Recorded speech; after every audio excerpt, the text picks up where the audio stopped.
कव्वी उसकी पत्नी थी और उसके बेटे का नाम जग्गू कौवा था। गोरी कव्वी तो आजकल घोंसले में ही रहती थी क्योंकि उसने एक अंडा दिया हुआ था और उस अंडे में से बच्चा निकलने ही वाला था। इस कारण गोरी कव्वी ज्यादा समय घोंसले में ही गुजारती। गोरी, अब मैं बूढ़ा होता जा रहा हूँ और अब तो जंगल के दूसरे पक्षी मुझसे ज्यादा नहीं डरते। बस मेरा जग्गू बड़ा हो जाए और हमारा जो नया बेटा आने वाला है वो भी आ जाए, फिर हम सब मिलकर उन छोटे पक्षियों को सीधा करेंगे।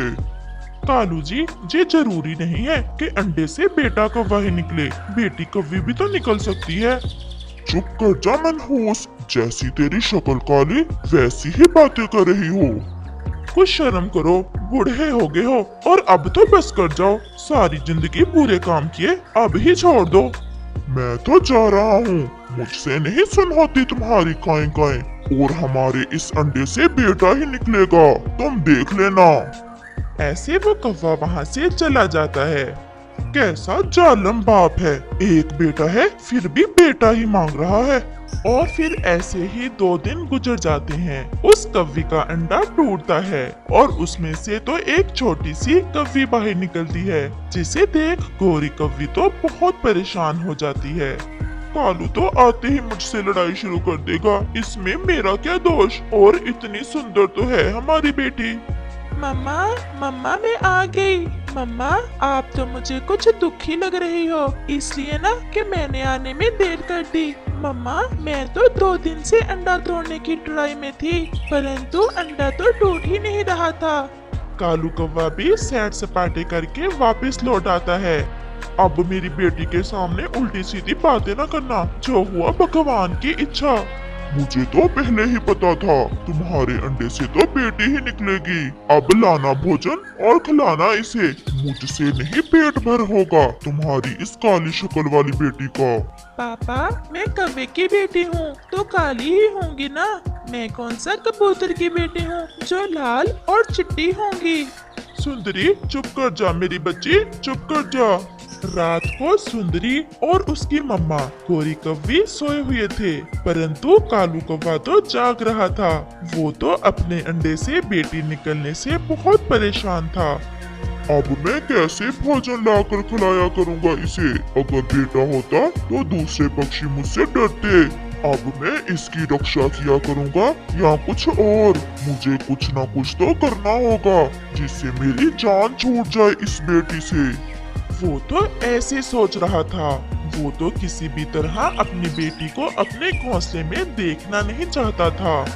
मैं कल इसे पहाड़ों पर ले जाऊंगा और फिर इसे किसी चील के हवाले कर दूंगा।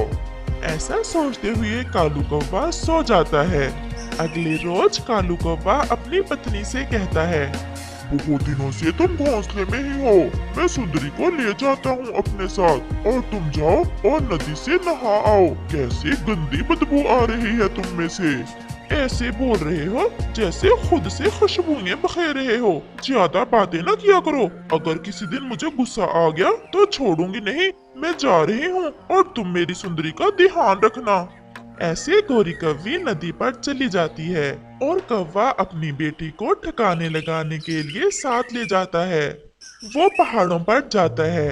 अभी वो बैठा ही था कि वहाँ चिड़िया और कबूतर आ जाते हैं। कालू, क्या ये तुम्हारी बेटी है? हाँ, मेरी ही बेटी है ये, सुंदरी नाम रखा है हमने इसका।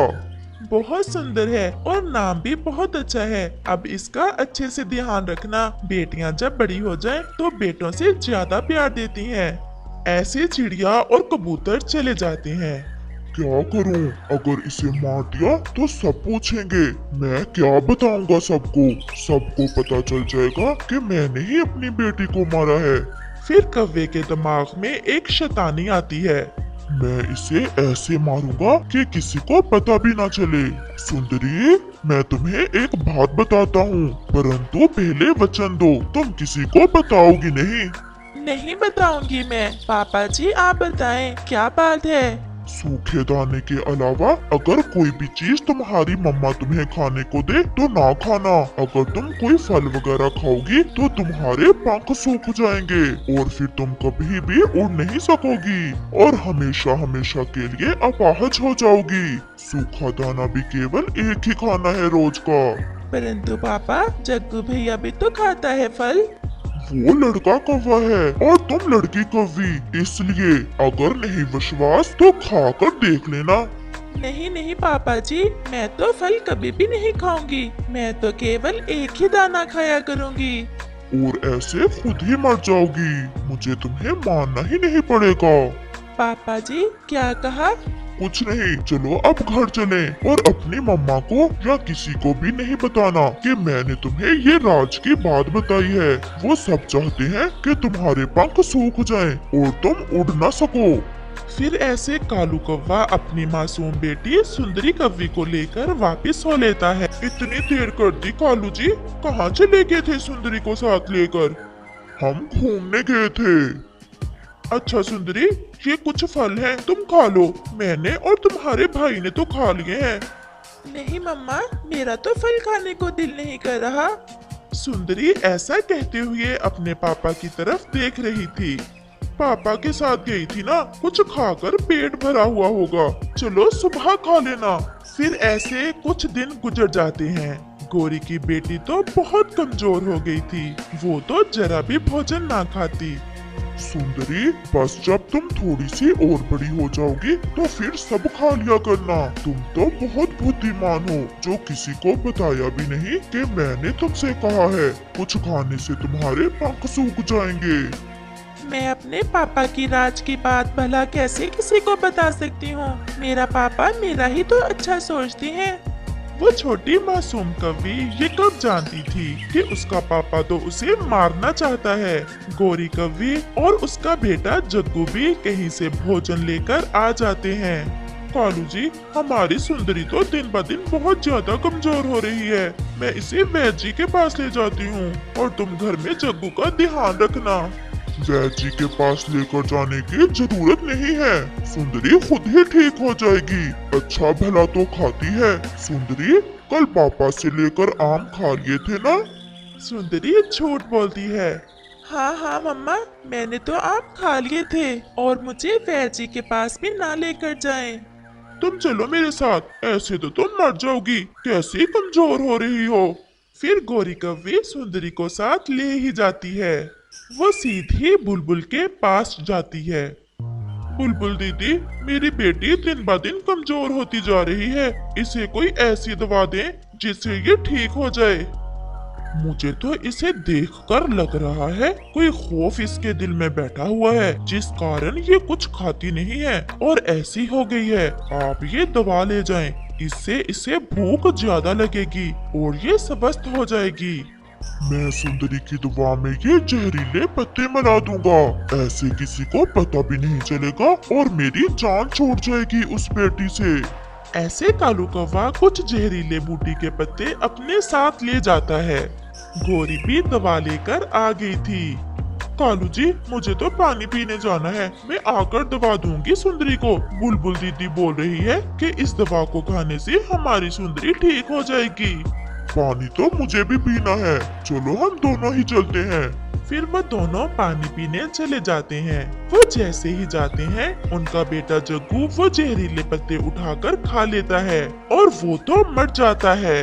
भैया, क्या हुआ आपको? भैया, ये क्या खा लिया है आपने? आप बात क्यों नहीं कर रहे?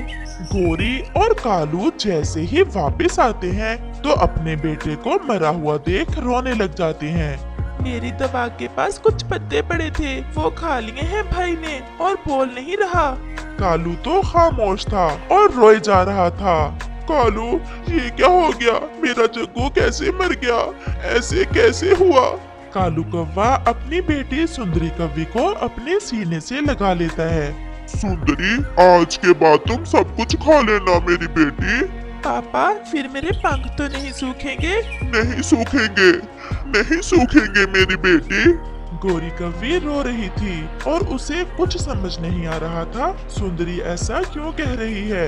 ऐसे उस कव्वे को पता चल जाता है कि चाहे कितनी भी कोशिश कर लो, जिसे ऊपर वाला बचाना चाहे उसे कोई मार नहीं सकता और वो अपनी बेटी से प्यार करने लग जाता है। कालू, जब से तुमसे शादी हुई है कभी मुझे कोई खुशी नहीं दी तुमने। वही टूटा हुआ घोंसला, वही सूखे दाने, कभी कोई फल फ्रूट कोई अच्छा खाना नहीं ला कर दिया। हर समय यहाँ लेटे रहते हो। जाओ और मेरे लिए कुछ खाने को लाओ।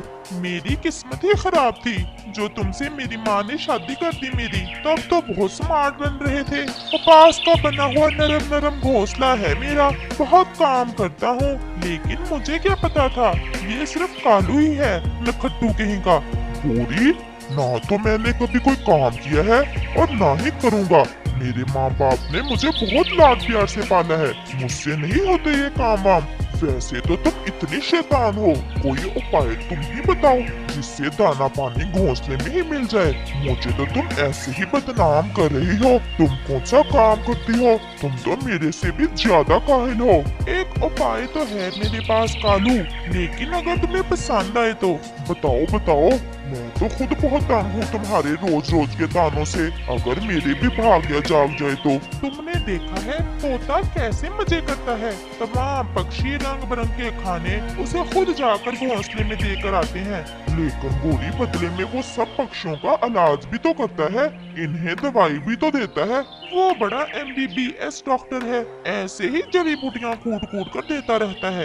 ये काम तो हम भी कर सकते हैं। तुम मेरे साथ चलो मेरे मैके वाले जंगल में, वहाँ मेरा चीचा जी रहता है। वो मुझसे भी बड़ा शैतान है। हम इससे मशवरा करते हैं। और वो दोनों दूसरे जंगल चले जाते हैं।